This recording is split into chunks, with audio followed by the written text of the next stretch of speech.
¿Qué tal? Gracias por acompañarnos a una emisión más del programa Crónicas, Personajes y Memoria de las Californias. El día de hoy vamos a presentar un tema muy interesante respecto a la Sierra La Gigante y Guadalupe, saberes del agua, paisaje de esperanza.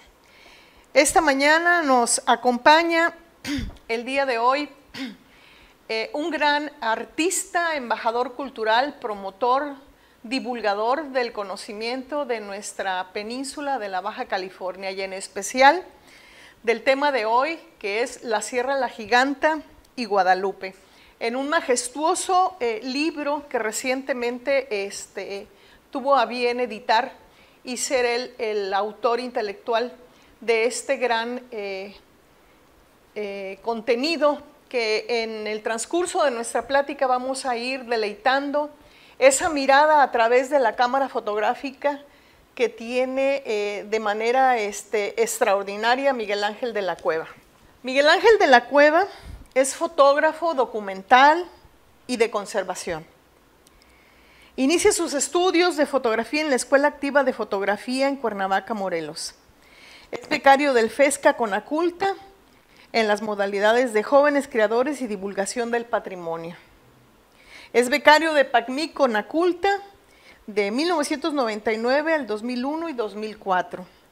Es ganador del premio de concurso de fotografía Mario Vázquez Raña de la Organización Editorial Mexicana, premio otorgado en Baja California Sur por el gobernador en ese entonces, Leonel Cota Montaño. Su primer libro se llama Oasis de Piedra, una mirada a Baja California Sur. Por esta publicación gana la medalla de plata Fort Worth del 2006 en la categoría de naturaleza en Expo Book America 2006 en la ciudad de Nueva York, actualmente en su tercera edición. En el 2009 es nombrado Emerging Conservation Photographer por la Liga Internacional de Fotógrafos para la Conservación. Es miembro de la Expedición Fotográfica Transfronteriza Borderlands Rape de San Diego, Texas, e incluye una interacción nacional en múltiples espacios públicos y privados de los Estados Unidos de América. Una muestra inaugural en el Senado de Estados Unidos, la Universidad de California, Universidad de Arizona, Universidad de Colorado y la Universidad de Cornell y muchos otros más. En el 2011 obtiene el reconocimiento Rising Star en el Festival Internacional Photofusion en Palm Beach, Florida, de Estados Unidos. Su trabajo forma parte de la muestra itinerante internacional vigente A Climate for Life, inaugurada en la Academia de Ciencias de California. Es editor y fotógrafo del libro La Gigante y Guadalupe, el cual ha presentado en la Casa LAM de la Ciudad de México por el Comisionado Nacional de Áreas Protegidas en una entrevista del programa México al Día de Presidencia de la República. En el 2011 la revista National Geographic publica el ensayo fotográfico La Gigante y Guadalupe en la edición del mes de abril. En el 2011 la revista 2012 obtiene el reconocimiento público Hombre, Naturaleza y Cultura a nombre de su pueblo y gobierno de Baja California Sur, entregado por el presidente de CEDIF, María Elena Hernández de Covarrubias, y el director del Instituto Sudcaliforniano, Fabián Barajas. En el 2012, la revista National Geographic publica su fotodiario Tierras Áridas. En la edición de agosto de 2013 es nombrado por la Association Fellow por la Liga Internacional de Fotógrafos para la Conservación. En 2013 es asignado para cubrir la historia del arrecife mesoamericano en Honduras y Belice, paralelo a la cobertura para National Geographic News, historia publicada en Nat Geo Voices. Es fotógrafo seleccionado para el libro Natura en la Mira, un compendio de la fotografía de la naturaleza en México, publicada por Scotiabank en 2015, y por el ensayo La Gigante y Guadalupe, Saberes del Agua, Paisaje de Esperanza. Es fotógrafo de asignatura de México Desconocido, cubriendo diversas asignaciones nacionales desde hace más de una década, entre las que destacan los ensayos principales sobre Baja California Sur, Oasis de Piedra, La Giganta y Guadalupe.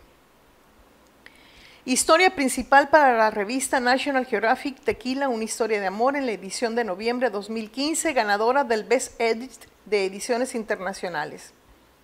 Es fotógrafo de colección de libros de naturaleza de Telmex, México Diverso, Naturaleza Mexicana, Fauna y Flora de México.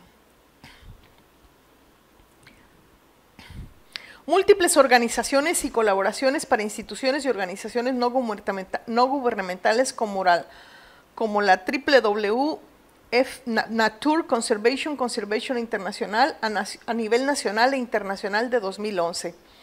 Su trabajo forma parte de varias colecciones locales, nacionales e internacionales, múltiples presentaciones en medios locales como Foro TV, El Planeta, Nat Geo, Newswatch, etc.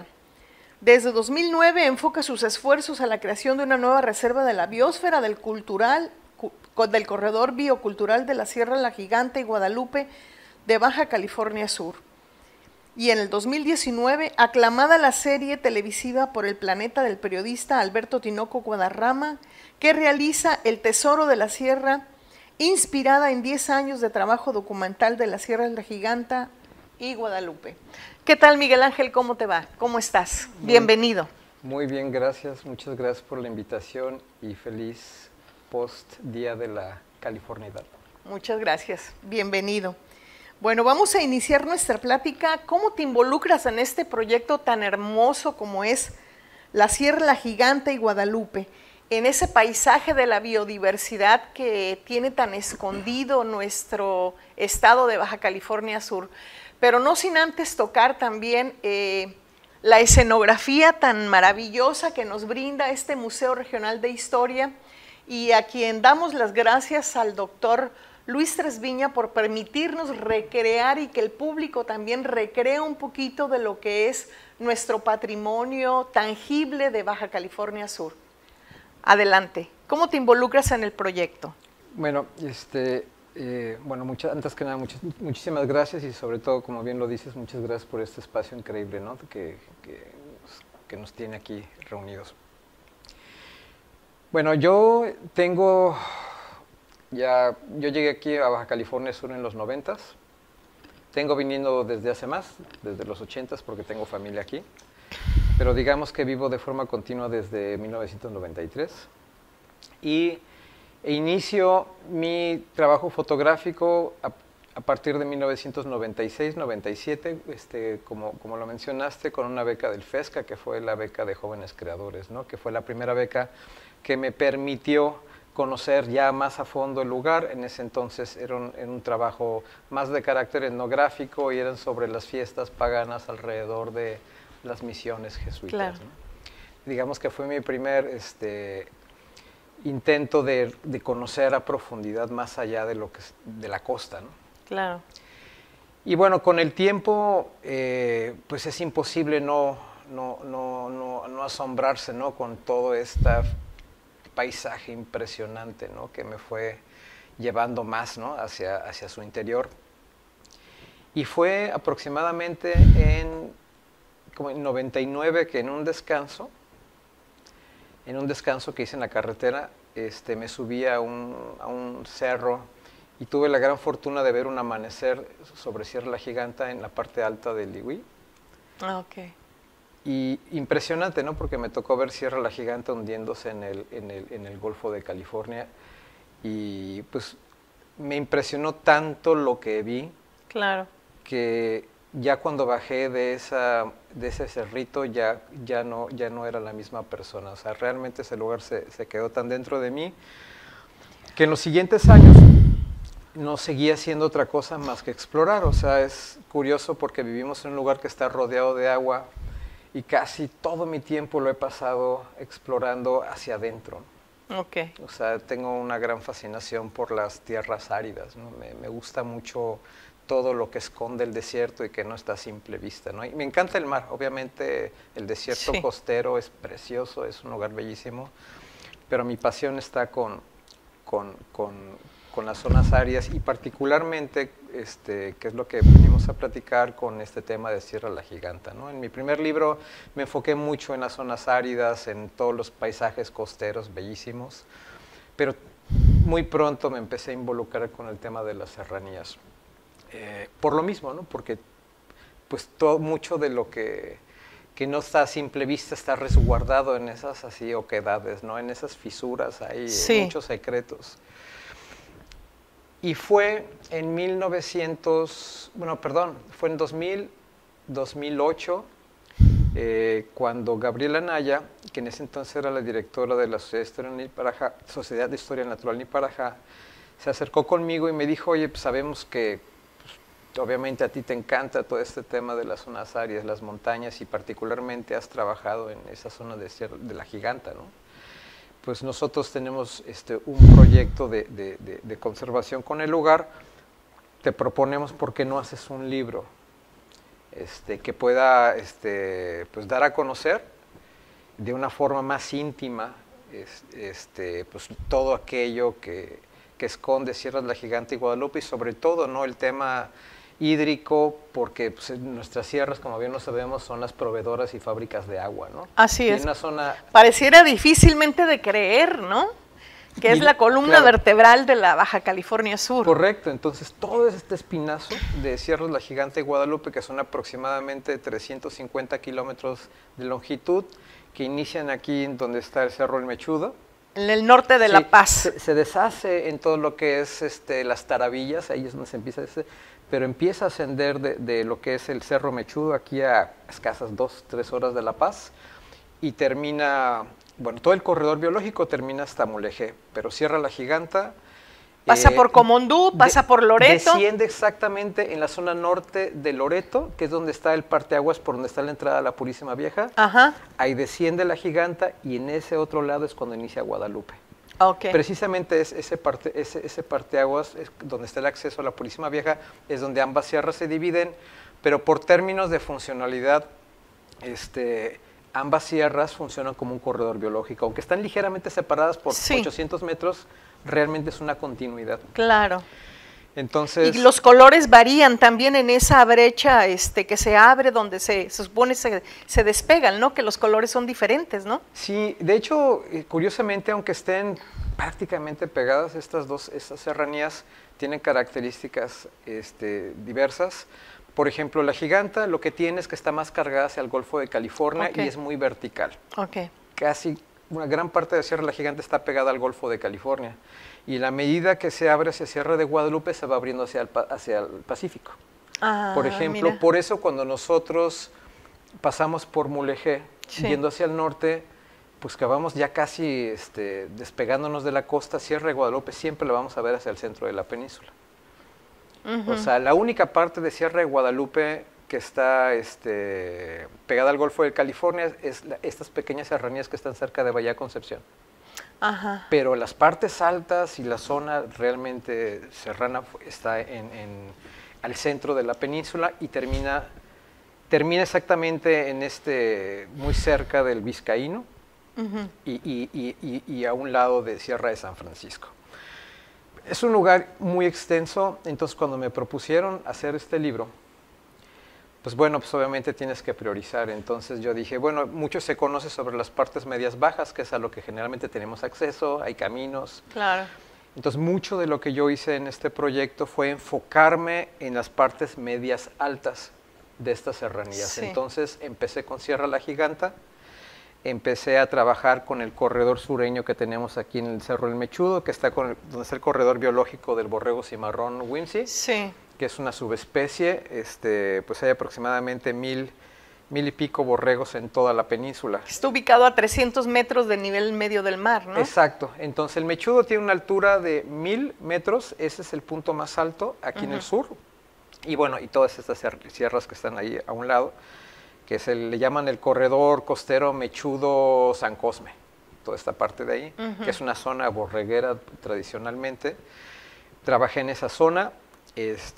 Una zona bellísima, sobre todo las partes altas, ¿no? Es muy árida, pero también tiene una gran belleza estética. Sí. Es un paisaje muy bonito. Luego me empecé a involucrar con los oasis, con todos los bueno, las zonas de captación altas, que obviamente es la cobertura vegetal, que es lo que retiene el agua, ¿no? Así es. Luego avancé hacia la parte media alta de la Giganta, que es ya la zona que está en Loreto. Trabajé en todas las partes altas de Sierra La Giganta, donde increíblemente todavía tenemos unos relictos de bosque de encino. Increíble. Todavía tenemos relictos de bosque de encino como aproximadamente a los 1600 metros. La Sierra La Giganta tiene casi 1800 metros de altura, como 300 metros abajo que Sierra La Laguna.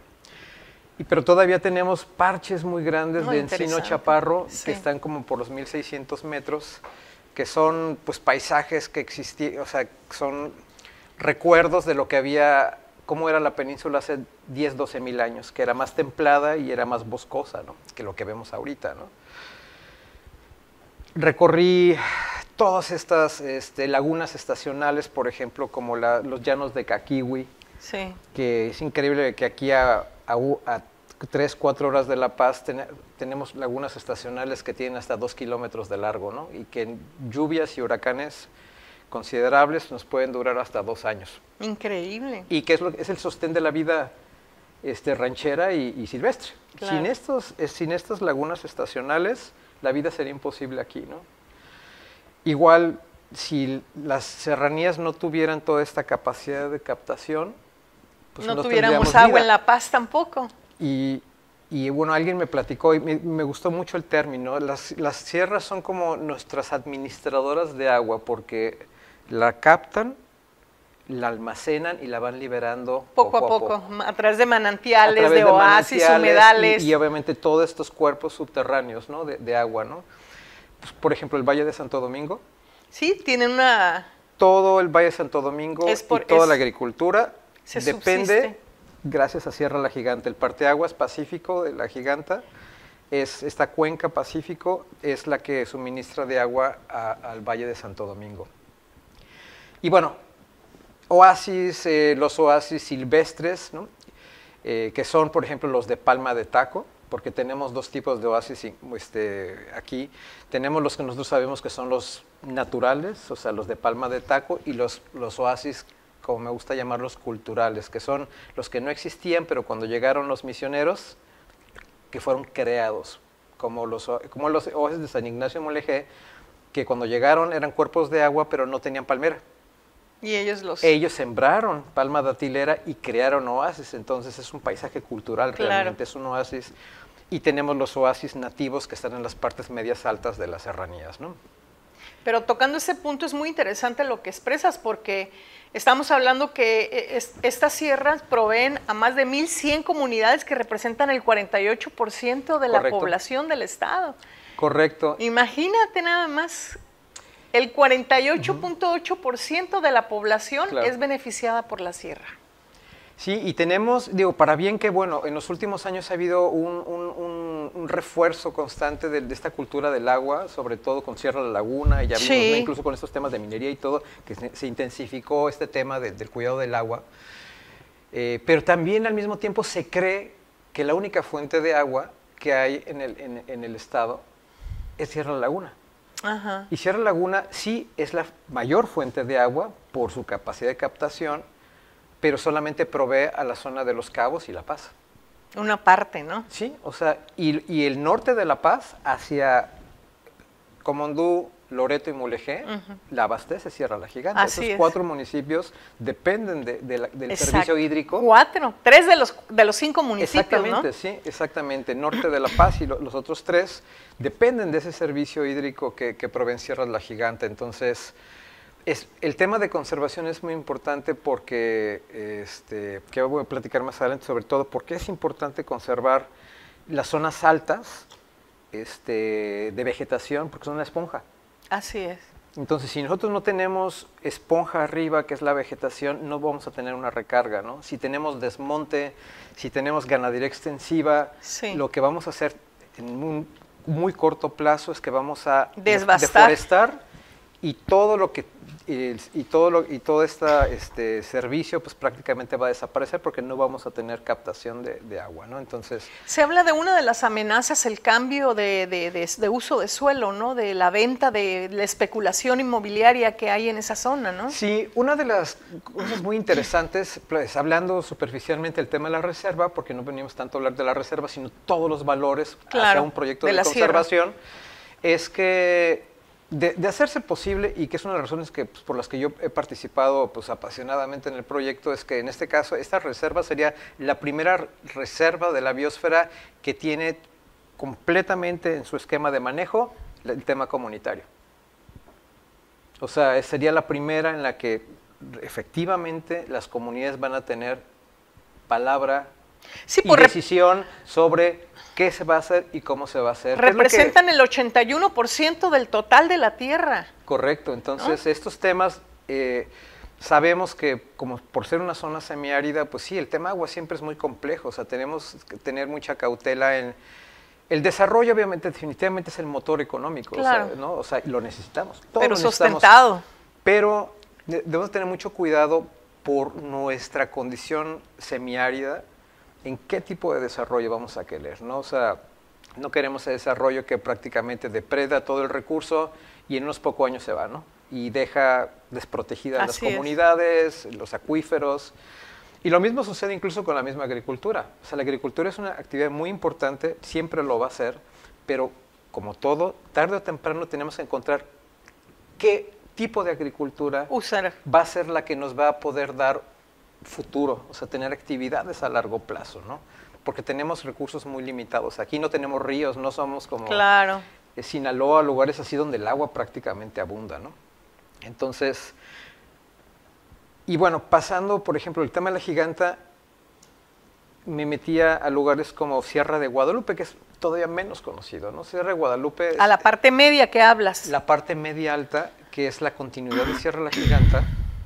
Esta sierra es una de las sierras más increíbles, es uno de los lugares más remotos, más complejos topográficamente hablando, porque no hay prácticamente, hay muy pocos caminos para las partes medias altas, la mayoría son caminos de ganado.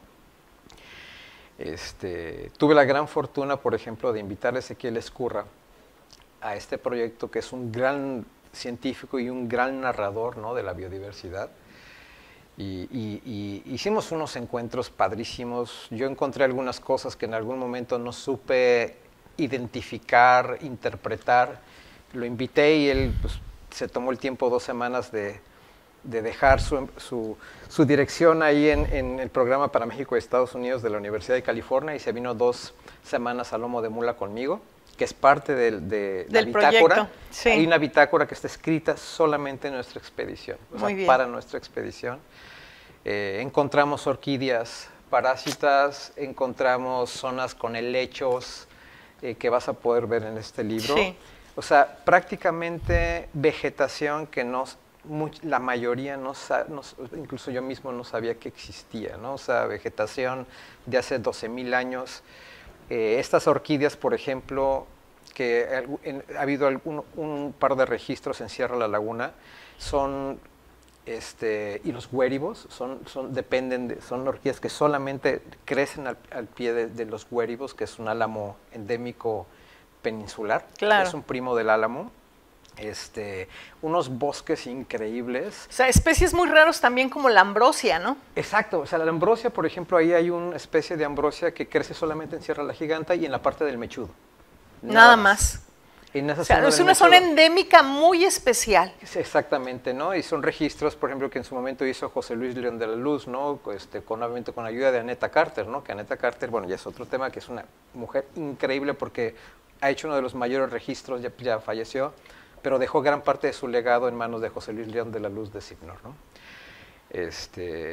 Bueno, estos bosques, por ejemplo, que todavía permanecen en Sierra de Guadalupe, increíbles bosques densísimos de huéribos y palma brandelli, que increíblemente sobrevivieron a la minería, ¿no? Ah, sí. Y sobrevivieron incluso a todas estas oleadas misionales. ¿Por qué? Porque, por ejemplo, los huéribos que existían antes en la zona de Tabor, frente a Puerto Escondido, desaparecieron.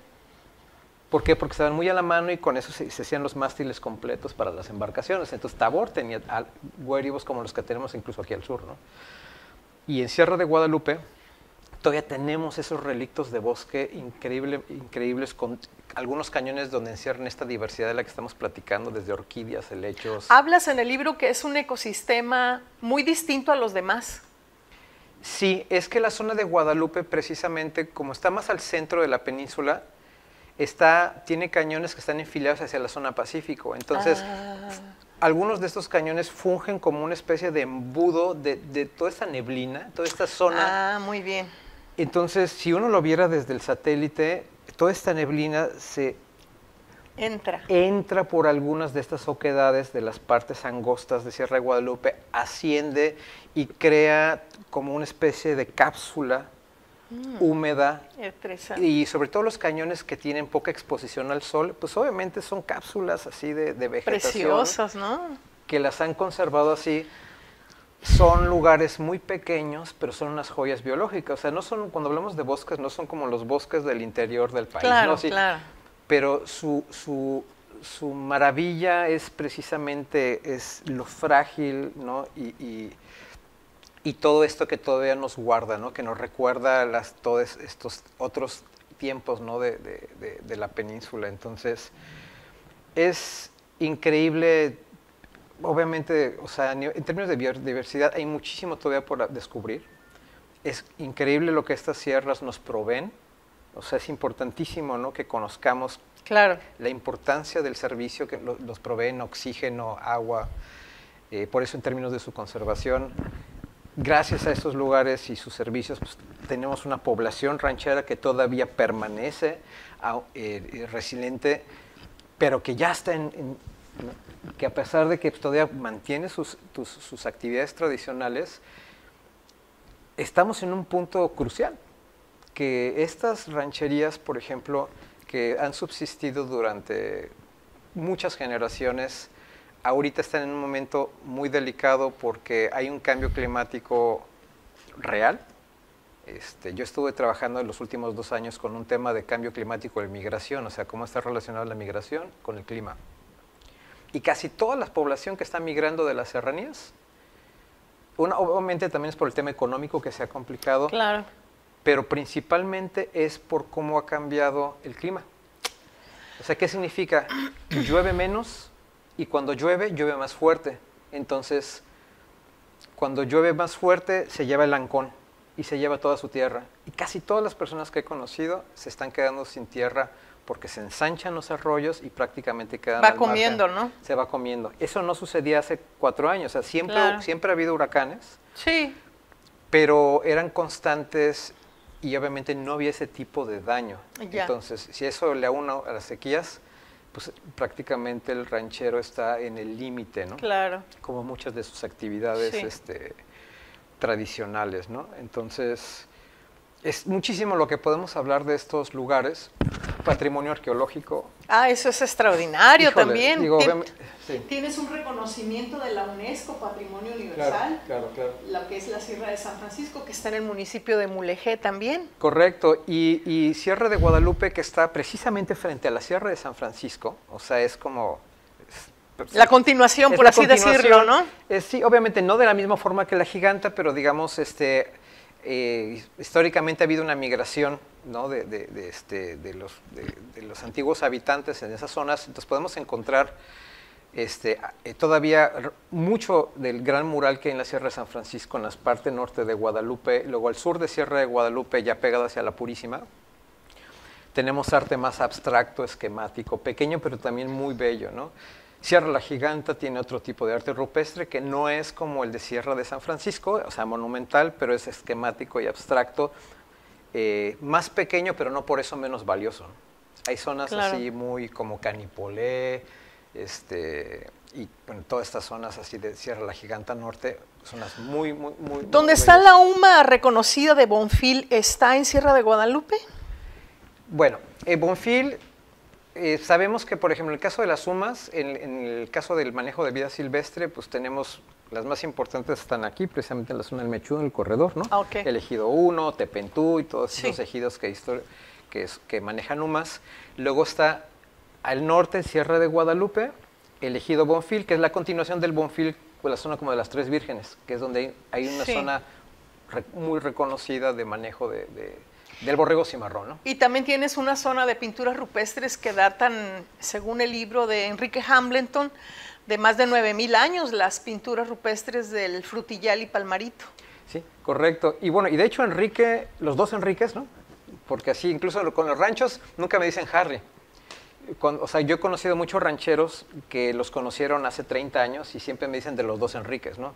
Es que por aquí pasaron los dos Enriques, ¿no? Y de hecho ellos, es importante que lo mencionas, ambos fueron una fuente de inspiración tremenda, así como Fernando Jordán. De trabajos para mí, o sea, yo muchas cosas que he hecho me he subido en hombros de gigantes, ¿no? Claro. Y mucho de mi trabajo también se inspiró en todo aquello que narraban y que tal vez no era su interés porque ellos iban buscando pinturas, pero cuando Harry Crosby describía estos parteaguas y estos cañones profundos, mi imaginario se fue alimentando de todo eso que no describían a fondo porque ellos iban buscando pinturas y ranchos. Y también eso avivó mucho la llama de lo que he hecho en los últimos años, ¿no? Ellos prácticamente pasaron meses y décadas en Sierra de Guadalupe, ¿no? Son lugares realmente fascinantes que creo que toda la población debería conocer, no nada más local, sudcaliforniana, sino de todo el país, porque estas dos serranías son un patrimonio, con este término nuevo que se llama biocultural, ¿no? Valiosísimo. Yo espero, deseo, sobre todo en términos de resiliencia y economía y perspectiva de futuro de las comunidades, porque yo estoy a favor de que haya futuro en las comunidades, ¿no? Claro. Hay personas que dicen, pues tarde o temprano van a migrar y se van a quedar solas, es lo natural. Yo no creo eso, o sea, la verdad, a mí me gustaría que el rancho original permaneciera. Claro. O sea, como tal, porque es el símbolo más fuerte identitario que tiene la sierra. La sierra y su paisaje, por supuesto, ¿no? Claro. Porque el paisaje es el principal generador y activo, ¿no? Turístico de Baja California Sur. Es lo que vende. Nuestro paisaje es lo que vende, ¿no? Es lo que nos da riqueza, es lo que hace que la gente venga y estamos obligados a conservarlo, ¿no? Pero de forma paralela, conservar a su gente, ¿no? Que son estos primeros pobladores civiles y los que descienden de ellos, ¿no? De acuerdo contigo, porque se habla de una relación hombre-naturaleza con una simbiosis que existía hace 10,000 años antes de la conquista de América. Correcto. O sea, cómo subsistían estas poblaciones nómadas que iban justamente, ¿no? En determinadas épocas acudían a lugares donde obviamente la vegetación era más benevolente, donde había más comida, y migraban a diferentes zonas, por eso había una armonía en la dicotomía economía-ambiente, que es lo que hoy en día, que no quieres tocar el punto de las políticas públicas, pero es importantísimo para un gobierno tener ese tipo de políticas públicas muy claras, lo que es la sustentabilidad, obviamente dando el desarrollo económico, pero armonioso, ¿no? No pensar en la destrucción de los bosques, como todas esas comunidades indígenas que existen todavía en la frontera de Brasil con otros países, que la minería se ha extendido y han estado usurpando y agandallándose las partes de los ríos, y ha habido muertes extraordinarias de los mismos locales, ¿no? A través del mercurio. Y eso es lo que no debe de pasar en nuestro estado con la minería, pues, ¿no? Estamos obligados, o sea, ya tenemos una generación que tiene conciencia ambiental, necesitamos trabajar más, todos. Estamos obligados a proteger a esta población civil, que es ahorita la más vulnerable, porque para que no desaparezca en esta globalización y en este espíritu de crecimiento económico, ¿no? O sea, particularmente estos descendientes de los primeros pobladores civiles, ¿no? Estamos obligados a conservar nuestro patrimonio natural. Espero esta propuesta de reserva de la biosfera prospere, pero prospere de forma equilibrada con su gente. Porque yo creo que si esta propuesta de reserva de la biosfera no prospera y tiene equilibrio social, no va a funcionar. Entonces, si nace, tiene que nacer como la propuesta que es con los pobladores en mente, ¿no? Y con los tomadores de decisión, que son las personas que habitan y que a final de cuentas protegen los lugares.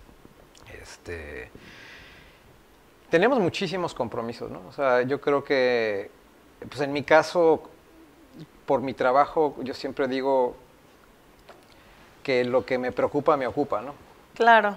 Entonces, yo sí pasé de ser un observador pasivo, contemplativo, que así, A sumarte la proclama y la demanda. Y ahorita ya, obviamente, en los últimos años, pues mi trabajo realmente es más ocuparme que preocuparme, ¿no? Y es parte de lo que yo hago con la fotografía y la divulgación.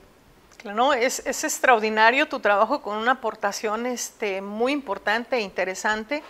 Y sobre todo también, yendo un poquito más allá, tenemos la presencia justamente de las comunidades de las misiones jesuitas que tuvieron a bien establecerse y justamente propiciar ese desarrollo económico de cambiar usos y costumbres, ¿no? Y la migración de indios, soldados y rancheros que dio justamente a estas rancherías. Pero hay un punto que tocaste que es muy importante, que es el pensar el aspecto social, vincularlo con el desarrollo económico de los rancheros que viven justamente de esas visitas guiadas a las pinturas rupestres y que viven en situaciones precarias, muy difíciles económicamente hablando, ¿no? Es importantísimo eso que acabas de decir, porque no nada más en el tema de la reserva de la biosfera y la propuesta, sino incluso como una línea de acción gubernamental, ¿no? Ahí sí, política pública, ¿no? Sí. O sea, ¿de qué forma podemos aprovechar todo este maravilloso patrimonio, obviamente sin que lo impactemos, pero realmente genera riqueza y bienestar en las comunidades? Porque desgraciadamente a mí me ha tocado ver lugares que están llenos de riqueza y la gente vive en condiciones terribles, ¿no? ¿Por qué? Porque precisamente es el miedo de las reservas, ¿no? Las restricciones y el no poder tener uso, el no poder continuar con sus actividades tradicionales. Y en el caso del patrimonio arqueológico sucede lo mismo, ¿no? Y con todo respeto, por supuesto, a las figuras y a las instituciones, creo que sí es importantísimo que ampliemos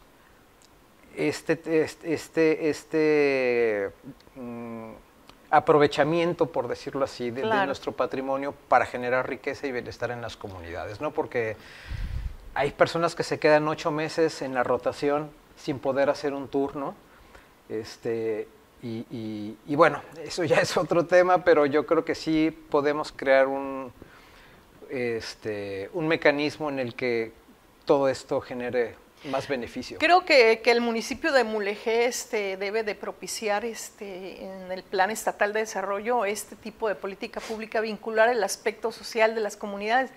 En un caso particular, en una experiencia que tuve al visitar las pinturas rupestres en el área del Frutillar, de repente antes de llegar a la carretera nos encontramos a un ranchero que traía en su espalda un cilindro de gas. Wow. Entonces nos paramos y le preguntamos qué hacía en el medio de la nada, ¿no? Entonces comentó que los carros que suministran ese servicio no entran a los ranchos y él tenía que acercarse hasta la carretera porque tenían prohibido la leña muerta, cortar el palo fierro, palo de arco, todo lo que pudieran por justamente por estar en la zona núcleo de la reserva, ¿no? Así es. Yo creo que es un tema de equilibrio. Por ejemplo, sí es importante que haya un manejo y hay un equilibrio, por ejemplo, por el tema, por ejemplo, de captación de agua, ¿no? O sea, es un tema de aculturación y de educación ambiental. ¿Por qué? Porque no es lo mismo la actividad ganadera que había hace 50 o 100 años, el impacto al de ahorita. Entonces, sabemos perfectamente que si no hay manejo, pues si nos quedamos sin cobertura vegetal, no, pues nos quedamos sin captación de agua. Sí, que es la esponjita, pues. Exacto, entonces, ¿qué significa? No significa, o sea, no que no haya aprovechamiento, sino cómo se hace. Claro. La capacitación sobre todo, ¿no? ¿Cómo se hace? O sea, sí son maderas muertas, sí es todo este tipo de recursos, ¿no? Forestales, por ejemplo, que tienen las comunidades. Y todos tenemos que entrarle, incluso hasta las mismas comunidades, para poder garantizar que las siguientes generaciones sigan teniendo acceso a eso, o sea, sigan teniendo acceso a recursos forestales, sigan teniendo acceso al agua, sigan pudiendo hacer ganadería, o agricultura, perdón, ¿no? Y ganadería, pero obviamente con manejo. Yo conozco casos exitosísimos, ¿no? Como por ejemplo el doctor Orozco, el cardiólogo, ¿no? Que es también ranchero, que es el dueño del rancho de la Trinidad. donde está el sitio arqueológico de la Trinidad, él es ganadero. Y a mí me parece increíble, por ejemplo, es buen amigo, pero la primera vez que fui a su rancho, yo me imaginaba un rancho ganadero, dije, va a estar devastado. Y es increíble que el mismo rancho está en mejores condiciones que incluso afuera. Sí, porque ha de tener las zonas de pastizales con corrales cerrados, ¿no? Manejo holístico, sí. y tiene una actividad económica importante, genera empleo, claro. y aparte tiene un buen ambiente, o sea, un ambiente conservado. Sí. Entonces, ese es a lo que yo me refiero por cómo podemos hacer las cosas en el futuro para que todos nos beneficiemos y tengamos recursos para largo plazo. Sí, ¿no? por ejemplo, ves comparando este ejemplo del doctor, como la zona del Rosario, que es el área de amortiguamiento de la Sierra de la Laguna, tiene una capacidad de carga, por así decirte, de 1000 cabezas y en realidad andan 5000. Exacto, entonces ahí, tenemos que ser conscientes, o sea, esos temas siempre son delicados, la misma agricultura, ¿no? O sea, es como la alfalfa, ¿no? Y obviamente con todo respeto, no quiero ofender a nadie, porque yo sé que la alfalfa es una actividad importante, pero también tenemos que pensar en dónde podemos hacerlo y en dónde no podemos hacerlo. ¿Por qué? Porque hay actividades que consumen tanta agua que tenemos que evaluar a mediano y largo plazo cuál es el beneficio real, ¿no? Costo-beneficio. Sí, el costo-beneficio de succionar tanta agua para una actividad como esa y dejar desprotegido otros sectores, ¿no? Sobre todo... ¿Qué es lo que está pasando ahorita, pues? Sí, el acaparamiento. Vamos a hablar como tal, ¿no? Sí, los permisos que se otorgan actualmente han sido demasiado... Correcto, el acaparamiento y muy pocos tienen demasiado y de repente hay muchos que pues tienen poquito. Muy poquito.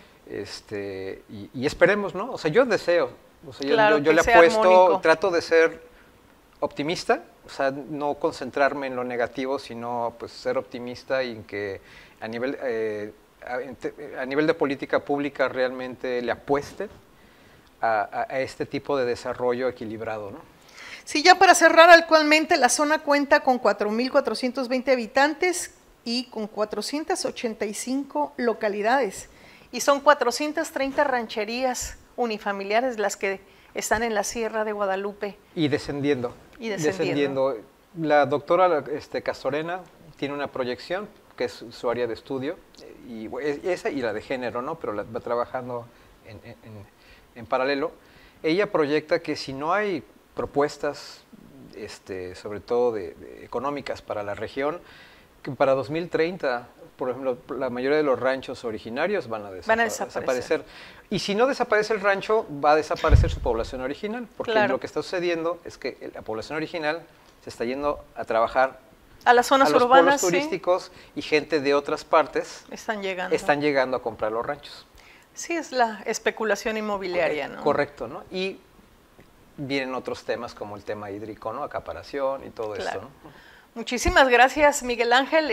¿Algún comentario final que quisieras externar en esta plática? Pues principalmente agradecer, ¿no? la oportunidad de estar aquí. Yo los invitaría porque pues, es un tema muy extenso, que visitaran el sitio web de Sierras La Gigante y Guadalupe, es www.sierraslagiganteguadalupe.mx. Ahí van a conocer muchísimo. Abajo hay links a redes sociales, hay links a YouTube. En el YouTube hay muchísimos videos sobre todo esto que hemos estado hablando, del tema social, ambiental, hídrico, conservación, economía y demás. Ahí van a ver pues, un universo mucho más extenso, ¿no?, de lo que hemos platicado aquí. Y bueno, pues yo les invito a que lo hagan y por supuesto que lo compartan para que más gente conozca el increíble patrimonio que tenemos en esta región, en Baja California Sur, ¿no? Muchas gracias, Miguel Ángel. No, muchas gracias, Elizabeth, por la invitación y felicidades por tu espacio. Gracias.